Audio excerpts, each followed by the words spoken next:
পাতা বাকি পাতাগুলো খেয়ে নিয়েছে, ঠিক আছে? দেখা যাচ্ছে না, তলায় দেখ এরা মনে হয় পটি করেছে, সেইগুলোই কোণে জমে আছে, দেখতে পেয়েছিস খেয়ে, ঠিক আছে? আর এই একটা পাতা শুকিয়ে গেছে, দেখি এর ভেতরে কি আছে, ক্যাটারপিলারটা আছে কিনা। এই দেখ, দেখতে পেয়েছিস ক্যাটারপিলারটা কেমন হয়ে গেছে, দেখ এই দেখ একটা খোলস ছেড়েছে, দেখেছিস? এই দেখ একটা খোলস ছেড়েছে, এই যে শুয়োপোকার মতো গায়ে ছিল, দেখতে পেয়েছিস? এই দেখ এইটা ওরা ছেড়ে দিয়েছে, ঠিক আছে? এইখানে দেখা যাচ্ছে সেটা।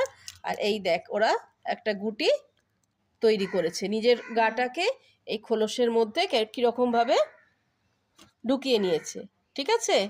এটা যেমন আছে, এখন তো এরা খাওয়া বন্ধ করে দিয়েছে, এটা যেমন আছে এই অবস্থায় আমি আরো কয়েকদিন রেখে দেবো, ঠিক আছে? তারপরে দেখবো কি হয়। দেখতে পেয়েছিস কেমন হয়ে গেছে ক্যাটারপিলারটা, কেমন ছিল আর কেমন হয়ে গেছে, ঠিক আছে?